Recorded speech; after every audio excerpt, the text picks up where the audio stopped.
Hey everybody, welcome back to another Jackson Jet Setting Cruise vlog. Today is Embarkation Day. We are hopping on board the Disney Magic out of Fort Lauderdale. I'm super excited to sail on the OG Disney Cruise Line vessel over to the new Lookout Cay at Lighthouse Point destination that Disney just opened in 2024.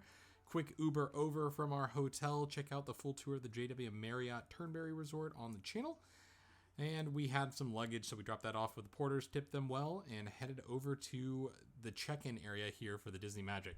Only Disney ships go out of this terminal in Port Everglades, so it is completely Disney run. It's very Disney themed, maybe not as themed as the custom built terminal that's over at Port Canaveral. But once you get out of this parking garage area, it just becomes more and more Disney as you make your way to the ship. Lots of fun little designs on the wall here. Really love this, and this kind of reminds me of some of the artwork that's on the Wish. Just like the style with all the Disney characters, so gets you in the mood before you even enter the terminal. It was the first cruise ever for my one-year-old son, so we were excited to cruise for the first time with him, see how he liked it, how he liked the Disney cruise experience as a true family this time instead of just Disney adults.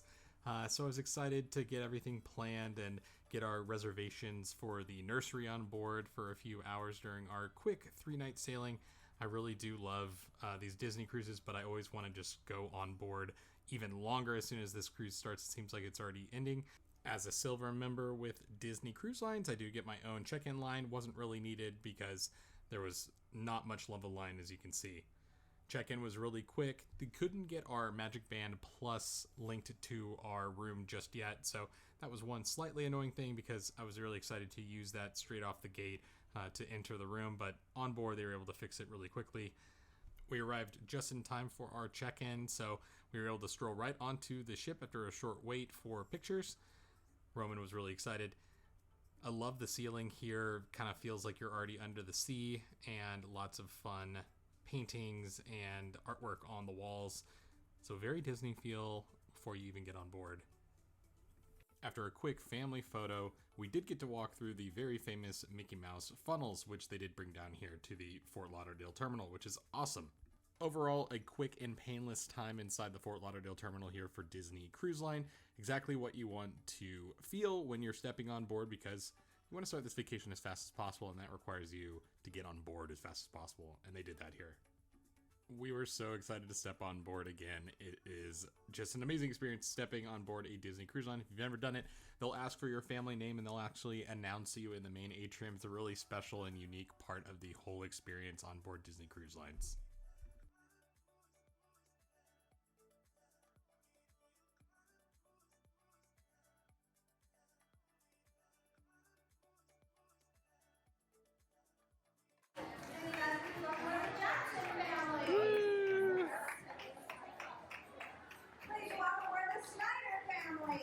Disney Magic, please welcome aboard the Sanderson family. Rooms weren't ready until about 1:30, so we had a few minutes to kill. So we headed straight up to Cabanas to grab our welcome aboard lunch. I love the welcome aboard lunch on board any Disney cruise ship. It is spectacular. They have really high-end seafood. Of course, they had the famous chicken tenders, which I had never had before this cruise, and they did not disappoint. I would say one of the big reasons why Disney Cruise Line is priced in a premium fashion is because the quality of the food on board. Just really amazing service as well, but we absolutely loved our lunch at Cabanas. Great start to the vacation. Then we headed into the spa to do a quick tour, just check it out. The spa is always going to be open for tours on your first day on board. So do check that out. They also do have a spa raffle to try and give away some free spa services and gift certificates for massages and that sort of thing. I always like to check out the rainforest room just to see if it's worth upgrading and see what the price is. For us with Roman, our 1-year-old, it just didn't really make sense to purchase on this cruise. But this is an area that I really do like to relax in on pretty much any ship that offers it. Some cruises I don't end up purchasing it because I just have too much else going on, but it is very, very relaxing in here, so I do recommend it. After the spa tour, our stateroom was ready for us to unpack and check out. So we did have a deluxe ocean view stateroom for this voyage. It was a little bit cheaper than a balcony, and we just felt a little bit more comfortable with our 1-year-old in a room that was, a little bit more enclosed. But I love the balconies. But this was our first time sailing in a while in an ocean view, and I really, really enjoyed my time. Nice big porthole window that we'll check out in just a sec. Right now you're seeing the classic Disney Cruise Line split bathroom concept, which I think is executed perfectly. Multiple rooms for multiple people in one stateroom to be getting ready at the same time. This is absolutely perfect. Nice big shower with a tub that you can wash the little ones in or take a bath yourself if you can fit in. I liked how there were 2 shower curtains as well, one thicker than the other, so that if someone really did need to use the sink while someone was showering and they felt comfortable with it, they could still do that. Just really an amazing time here in the deluxe Ocean View stateroom. To the right there, you saw the little gift for being a Silver Castaway member. So the Castaway Club is a club that you are automatically enrolled into when you sail for the first time on Disney Cruise Line, and you'll get gifts every time you return, which is really great. Big queen size bed. Disney Cruise Line has some of the best beds at sea. And then in the living room area where our son slept in his pack and play, which fit perfectly, you have bunk beds that come down from the ceiling, and that couch can also turn into a bed. Nice big desk area, and then a decent sized television that was on a little swivel so you can move it from one side of the room to the other. And then a big curtain that draped in between the 2 sections of the room. So if someone was sleeping like our 1-year-old in the living room, then the curtain could cover and give some people some privacy. Had a quick muster drill, which was pretty painless. And then we headed over to check out a few of the kids areas. We really liked the It's a Small World nursery on this cruise. We were going to be using it one of the days on our voyage. And then we went over to the Oceaneers Club to check out that and Andy's room. One little tip here is if you're an adult and you really do want to see what the kids areas look like, which I do recommend, they are some of the best themed sections of the ship. There's an open house on Embarkation Day, and then several points throughout the cruise you can actually walk in as well. So really, really cool to be able to do that. I got to take a slide down Slinky here on one of the open houses, so a lot of fun. The sail away party was moved indoors into the atrium because of some rain, which was a little unfortunate. It makes things really loud in there. So we headed over to the Soulcat Lounge down the hallway, grabbed a nice little sail away cocktail. Really great theme in here, themed to Disney Pixar's Soul. Lots of smoked cocktails and very New York-y feeling cocktails, as well as some extra food items that we didn't get to try this trip. We'll try it next time, but really, really cool space here, easy to grab a drink, and I absolutely loved my cocktail. There's no drink package on board Disney Cruise Line, but I feel like the drink prices are actually pretty reasonable. This smoked cocktail, very elegant presentation, was under $20, but most regular cocktails are going to be in the $13 to $14 range. We were finally at sea, and the pilot was getting picked up by the pilot boat. Deck party was still going on in the main atrium, so we headed downstairs, down the elevator, get a little view because it was pretty packed in there.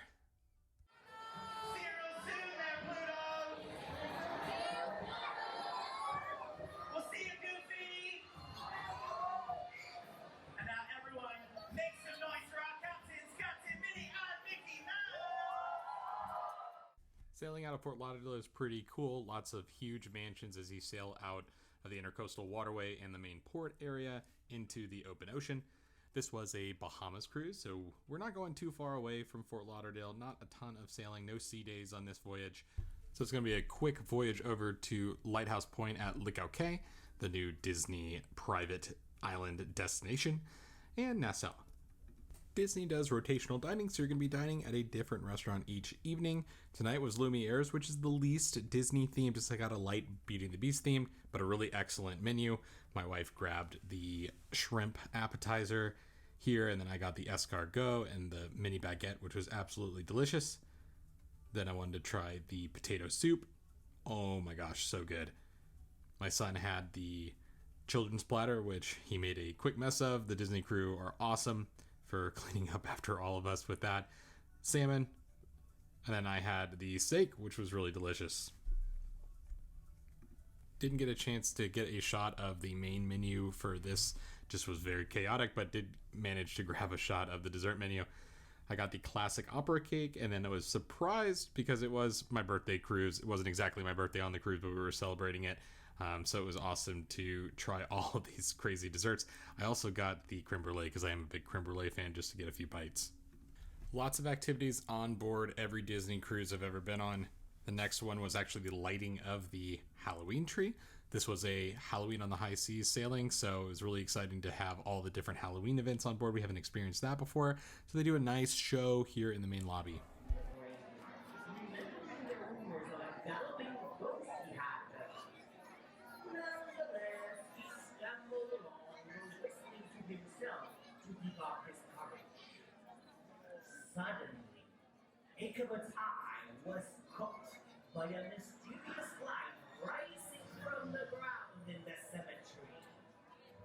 Before he started, unfortunately, at the last minute, he got turned and saw the horseman launch a great flaming pumpkin toward him.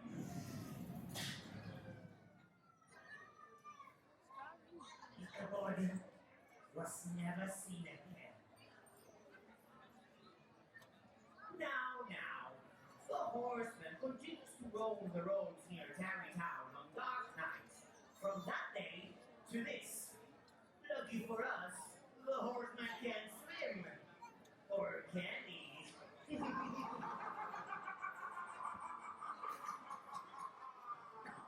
Now, that wasn't too scary, was it? Oh, no.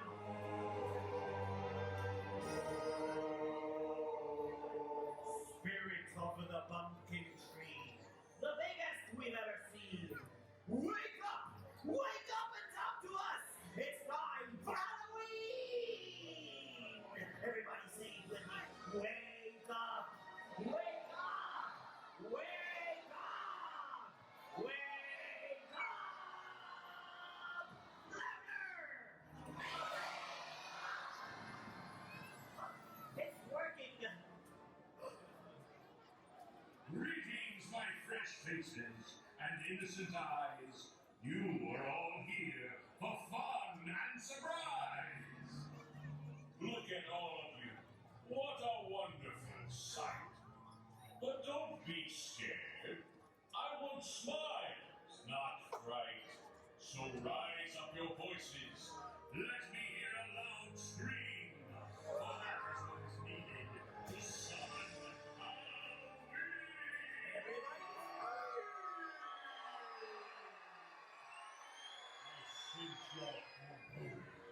your sense of dread. Give me a laugh to rattle the dead. Trick or treat, and let's finish the deal. 1, 2, 3, trick! I'm bringing up my thumbs. Something wicked this way comes. Here tonight, for all to hear, the truest sound of ghoulish cheer. Witches' laughter and ghoulish growls. Zombies, monsters on the prowl. Bring the power of nightmares unseen. Bring them to life. It's Halloween! It's a really cute show with lots of awesome Disney Halloween music to cap it all off. Didn't want to show that because YouTube's kind of weird about copyrighted music, but it's an awesome show. Don't miss it. It only happens once on the cruise on the first evening for the Halloween on the High Seas. Each ship, I think, has like kind of a different show, so definitely check those out if you've been on a different Disney cruise line vessel. Getting back to our room, our cabin steward was awesome this cruise and put our chocolates with a cute little crab. And then we checked out the Tangled show. Tangled show was absolutely amazing. No filming during the show is not allowed, so couldn't show you that. And then we went and played a little bit of late night games. Our son really couldn't sleep because of the time change. I ended up winning some trivia and winning a Mickey medal, so that was awesome. But that was day one on board. We absolutely crashed after this. Had a great time. See you on the next video.